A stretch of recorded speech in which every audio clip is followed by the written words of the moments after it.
दोस्तों नमस्कार। प्रिय छात्र छात्राओं और सभी साथियों का फिर से स्वागत है हमारे इस चैनल पे, हमारे इस वीडियो में। दोस्तों आइए आज हम शुरू करेंगे आपकी एक नई यात्रा कक्षा 12वीं की फिजिक्स। जी हाँ, आज हम स्टार्ट करेंगे कक्षा 12वीं की फिजिक्स का सीरीज। तो हम लोग कक्षा 11वीं के बाद बहुत बेसब्री से इंतजार कर रहे थे और आज इस वीडियो के माध्यम से, वीडियो के साथ, आप सबकी शुभकामनाओं के साथ इस इंतजार को आज खत्म करके आप सबके साथ एक नई यात्रा पर अब हम निकल पड़ते हैं और वो यात्रा है कक्षा 12वीं की फिजिक्स। आज हम बात करेंगे चैप्टर फर्स्ट के बारे में, विद्युत, आवेश और क्षेत्र। हाँ दोस्तों, तो हम लोग थोड़ा सा विद्युत के ऊपर चर्चा करते हैं, फिर आज हम क्लास चालू करेंगे। विद्युत को हमारे 12th में दो भागों में बांटा गया है।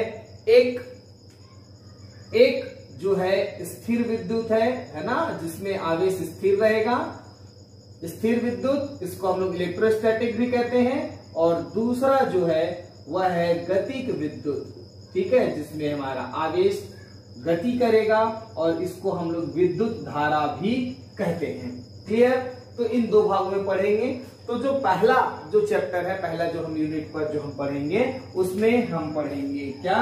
स्थिर विद्युत को, ठीक है, इलेक्ट्रोस्टैटिक। और इसमें हम विद्युत है, आवेश है, इसके स्टैटिक अवस्था को हम लोग जानेंगे और इस तरीके से हम लोग पढ़ेंगे पहला चैप्टर विद्युत, आवेश और क्षेत्र। आइए थोड़ा सा हम इसका इतिहास जानें। क्या होता है, हम लोग जब कंघी को या स्केल को जब बालू से रगड़ते हैं तो छोटे छोटे कण उस कंघी के पास जाकर के, कागज के टुकड़े, धूल करके छोटे छोटे टुकड़े उसके पास जाकर के चिपक जाते हैं। इस प्रयोग को या इसका अध्ययन सबसे पहले ईसा मसीह पूर्व सन 6वीं शताब्दी में थेल्स नामक वैज्ञानिक ने क्या किया? इसका अध्ययन किया। और अध्ययन करने के बाद उन्होंने पाया कि वास्तव में किसी वस्तु या पदार्थ को रगड़ने के पश्चात उसमें एक आकर्षण का गुण आ जाता है। और उसके बाद उन्होंने ऐसे पदार्थ को एम्बर जैसे नाम से संबोधित किया। बाद में थेल्स के बाद काफी समय तक इस पर कोई चर्चा नहीं हुई, कोई अध्ययन नहीं हुआ। लेकिन बाद में 1603 ईस्वी के आसपास, है ना, एक फिर से वैज्ञानिक है विलियम गिलबर्ट करके, और फिर उस विलियम गिलबर्ट ने क्या किया? ऐसे ही एम्बर जैसे पदार्थों का उन्होंने खोज किया या उसके बारे में अध्ययन किया और ऐसा पाया उन्होंने कि इसको रगड़ने के पश्चात छोटे छोटे कणों को अपने आकर्षित करने का एक गुण, एक ऊर्जा उत्पन्न होती है। और फिर उन्होंने अध्ययन किया। इनके अध्ययन के बाद 1646 में थॉमस ब्राउन नाम के व्यक्ति है। कौन है? Thomas brown. और ये थॉमस ब्राउन ने फिर एम्बर को बहुत अच्छे से डिफाइन किया और उनके आधार पर काफी प्रैक्टिकल्स उन्होंने किया। सबसे पहले कौन है? थेल्स है।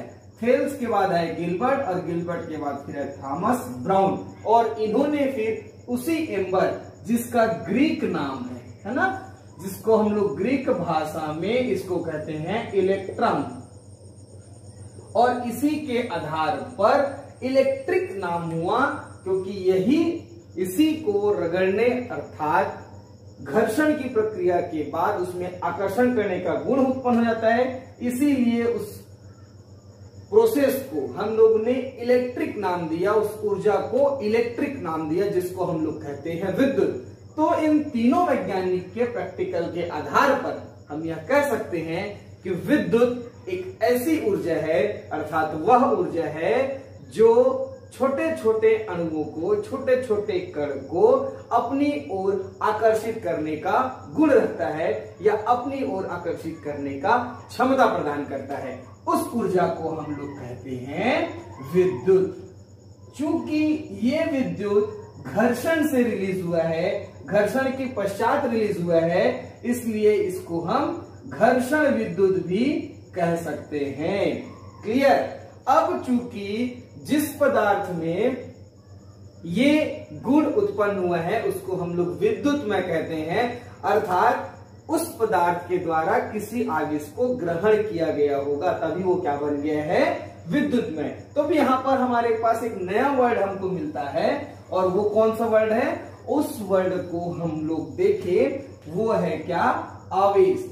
तो दोस्तों ये बहुत नया पॉइंट है आपके लिए, और ये पॉइंट बहुत बेसिक पॉइंट भी है 12th की दृष्टि से, पूरे विद्युत की दृष्टि से, जिस पर हम काफी मात्रा में इसको पढ़ने वाले हैं।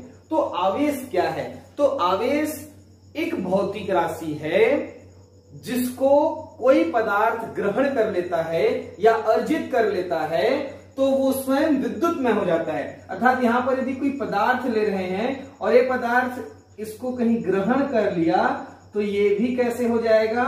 ये स्वयं विद्युतमय हो जाएगा और विद्युतीय गुणों का प्रदर्शन करेगा, अर्थात इसमें भी विद्युत का चालन हो जाएगा, ये भी विद्युत के गुण का अनुभव करेगा।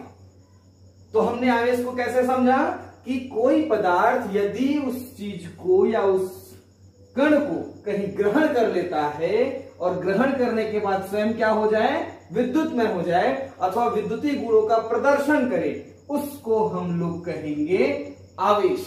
क्लियर है?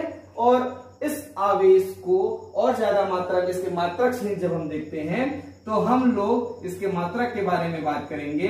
तो इसका जो SI मात्रक है वो है कूलाम, इसको हम लोग कैपिटल C से प्रदर्शित करते हैं, और इसका जो विमेय सूत्र होता है वह होता है M0 L0 T और A, और ये एक प्रकार की अदिश राशि है। कौन सी राशि है?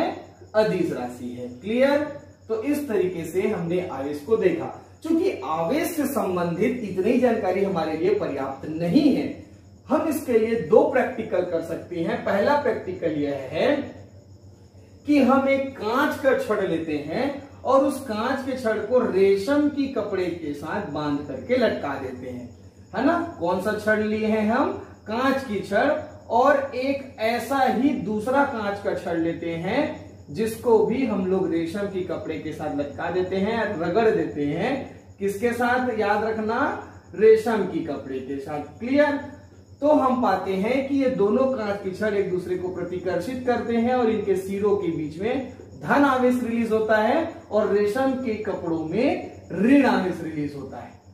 क्लियर? एक दूसरा प्रैक्टिकल हम ऐसा ही करते हैं, और कांच की छड़ के बजाय हम लोग यूज करते हैं एबोनाइट की छड़ या प्लास्टिक की छड़ भी हम लोग यूज कर सकते हैं, और इसको कपड़े से बांधते हैं। तो यहां पर कपड़े रेशम की जगह हम लेते हैं ऊनी कपड़े, और छड़ को कांच की जगह लेते हैं एबोनाइट या प्लास्टिक की छड़ भी आप ले सकते हैं।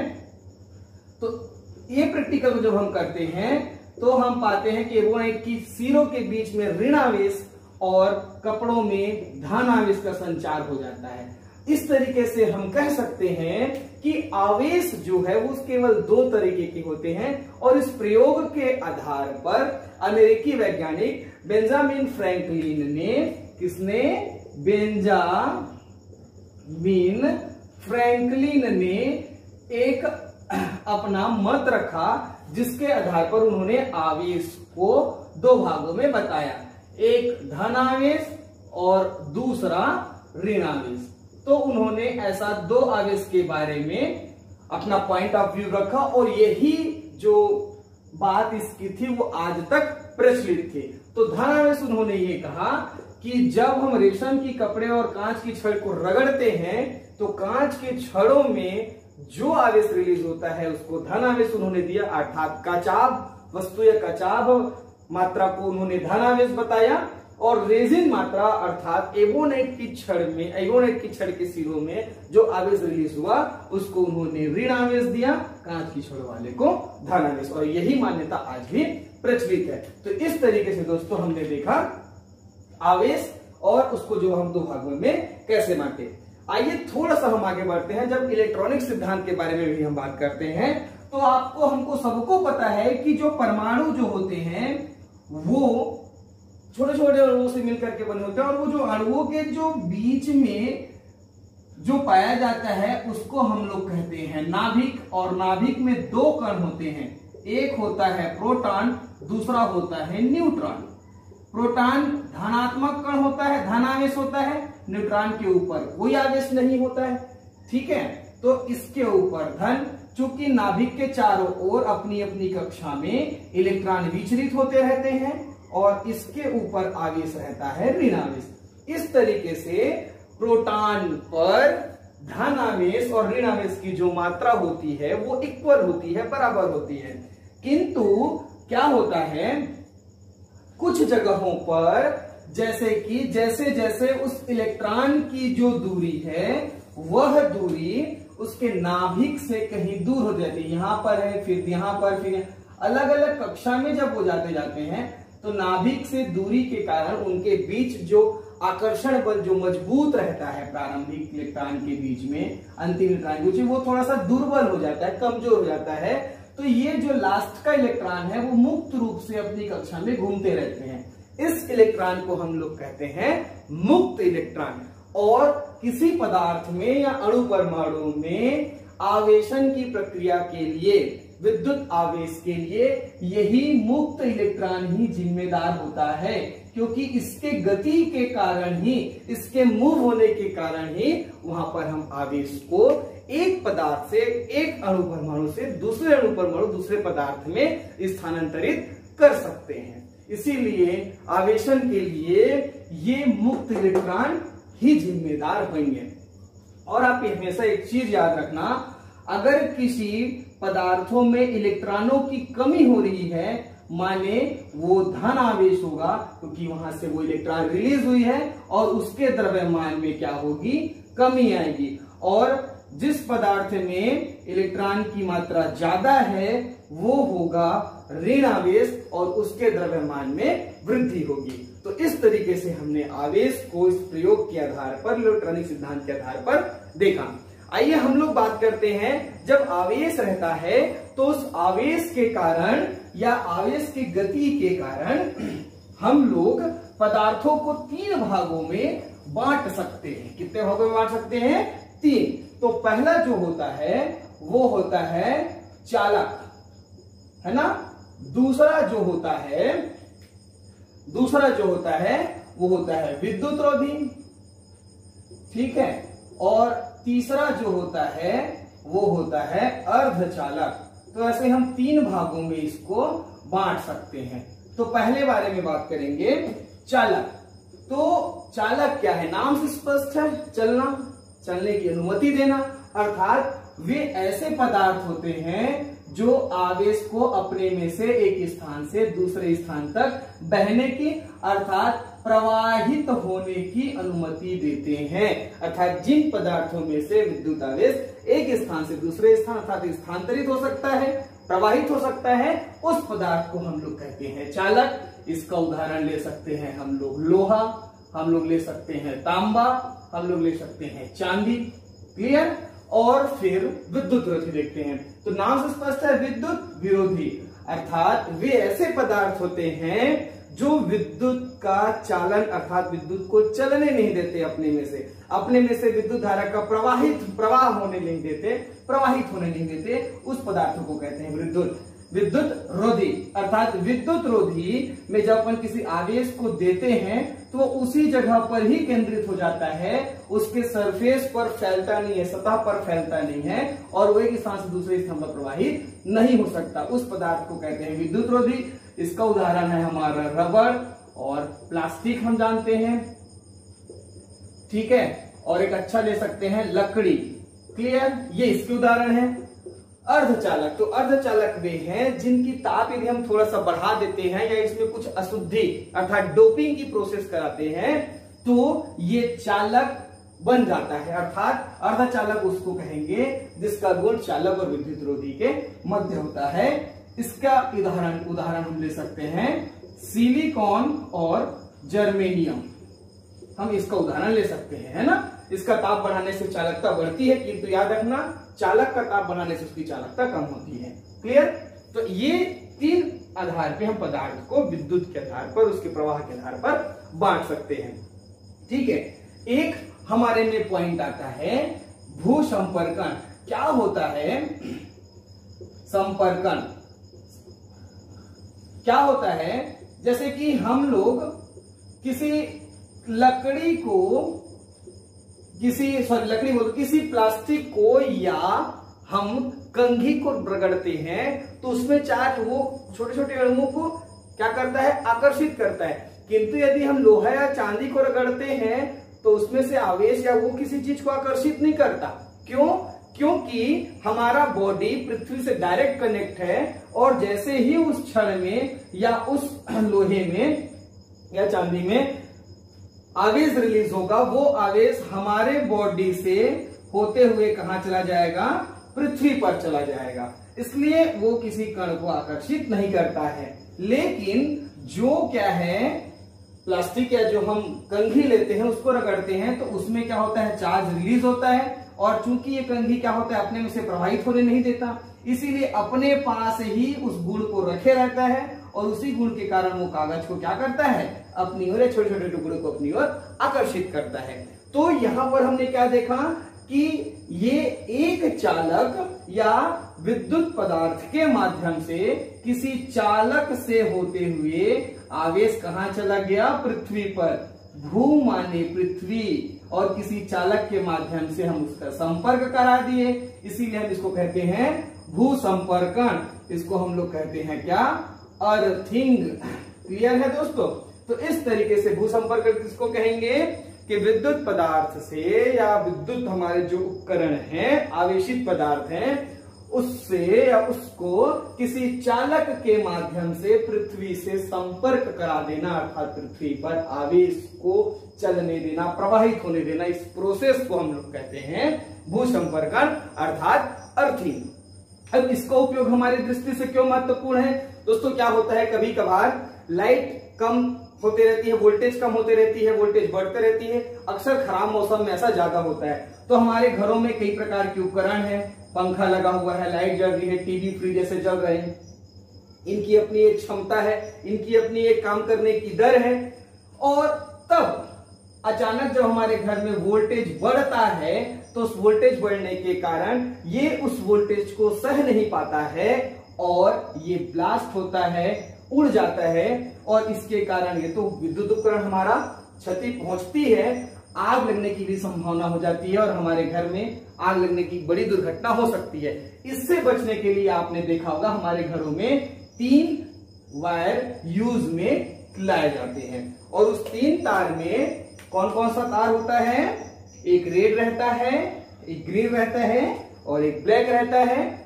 और रेड वाले तार को हम लोग उसका फेस कहते हैं, अर्थात जिसमें पॉजिटिव कण है ना, और एक रहता है ब्लैक जिसमें न्यूट्रल है, इसको हम लोग न्यूट्रल के नाम से जानते हैं, इस पर कोई आवेश नहीं रहेगा। ये दोनों स्टेशन से हमारे घर तक विद्युत को पहुंचाने का काम करते हैं। लेकिन एक तीसरा तार रहता है ग्रीन कलर का, उस तार को हम लोग कहते हैं अर्थिंग तार, और यही तार पृथ्वी के अंदर एक बड़े से धातु के साथ हम उसको कनेक्ट करते हैं। तो जब यहां पर एक्स्ट्रा लोडेड हमारे पास वोल्टेज आता है, धार आती है, उसको ये अर्थिंग तार के माध्यम से कहां पहुंचाते हैं, पृथ्वी तक। तो जो एक्स्ट्रा वोल्टेज आई हुई है हमारे घर में, एक्स्ट्रा विद्युत ऊर्जा आई हुई है, उसको हम कहां पहुंचा दिए, पृथ्वी में पहुंचा दिए, भू संपर्कण करा दिए। तो हमारा विद्युत उपकरण उड़ने से भी बच गया, ब्लास्ट होने से भी बच गया, और साथ में आग लगने की बड़ी दुर्घटना से भी हम बच जाते हैं। ये होता है दोस्तों भू संपर्कण। एक पॉइंट आता है प्रेरण द्वारा आवेशन। तो ये प्रेरण द्वारा आवेशन क्या होता है, तो प्रेरण की घटना आपको पता होगी, किसी भी पदार्थ अथवा व्यक्ति से हम प्रेरित होकर के उसके गुणों को अपने अंदर समाहित करें, इस प्रोसेस को कहते हैं प्रेरण। तो वैसा ही हम विद्युत पर भी देख सकते हैं। क्या करते हैं, हम एक ऐसा वस्तु लेते हैं और जिसको विद्युत रोधी स्टैंड से खड़ा कर देते हैं। ये विद्युत रोधी स्टैंड है, अर्थात इसमें विद्युत धारा का प्रवाह नहीं हो सकेगा। ये हमने कोई चालक को लिया हुआ है, क्लियर ये, और इसके पास हम एक आवेशित पदार्थ को लाते हैं। किसको लाते हैं, एक आवेशित पदार्थ को हम इसके पास लाते हैं। तो हम पाते हैं आवेशित पदार्थ को लाने के बाद जब कि प्लस वाला चार्ज फैला रहे हैं, तो इस चालक के अपोजिट साइड में इधर इसके समान आवेश रिलीज हो जाएंगे, और इसके पास वाले सिरों में उसके विपरीत आवेश वाले कण रिलीज हो जाएंगे।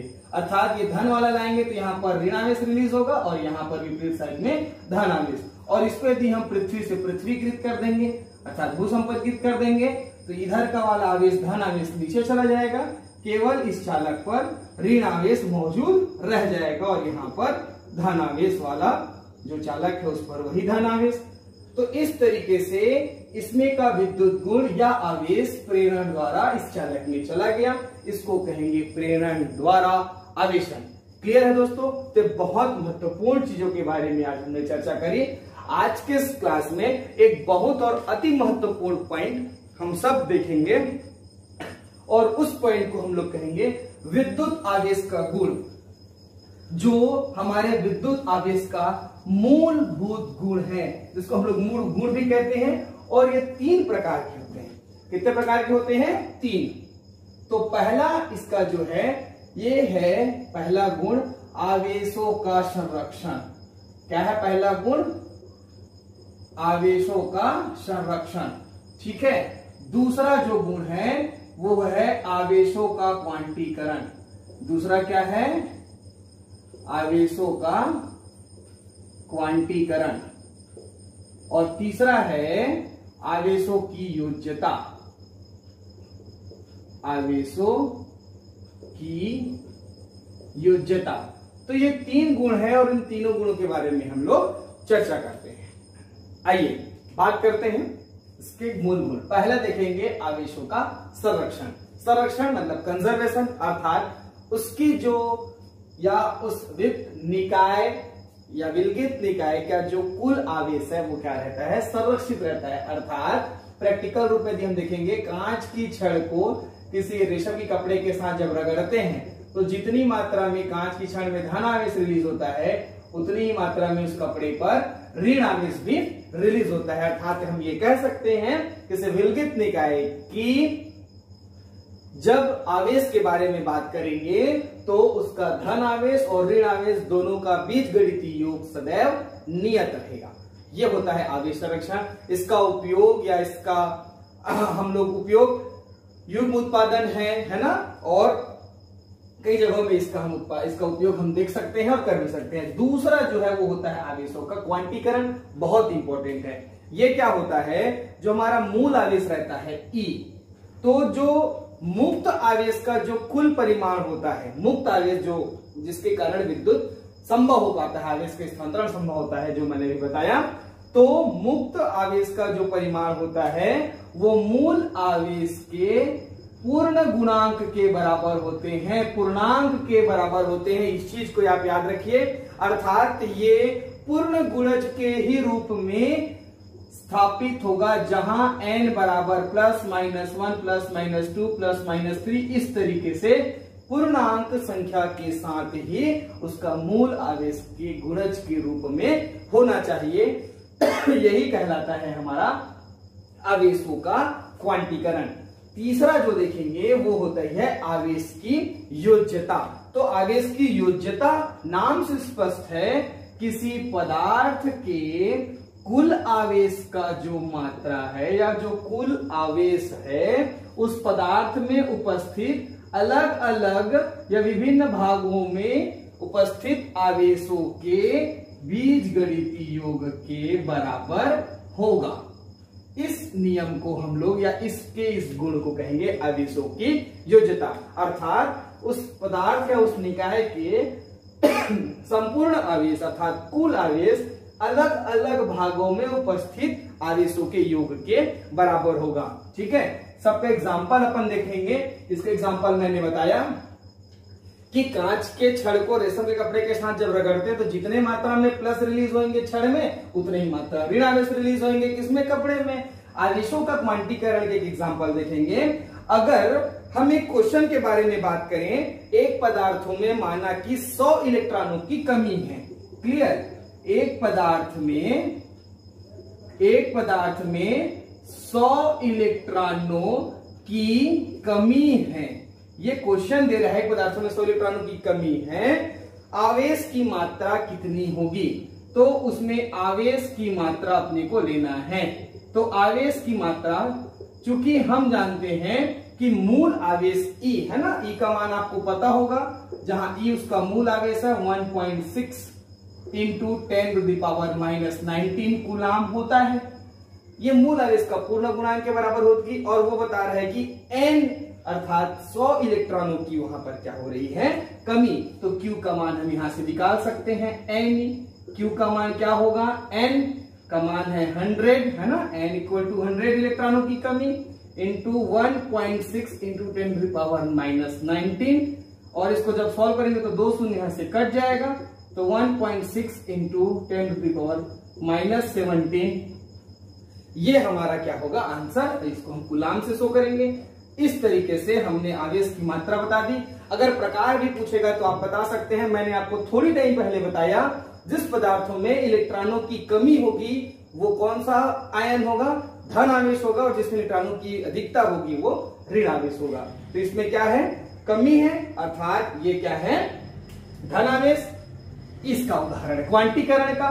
तीसरा जो है आवेशों की योज्यता, अर्थात अलग अलग भागों में आवेशों का जो मान है उसका कुल योग उसके कुल आवेश के बराबर होता है।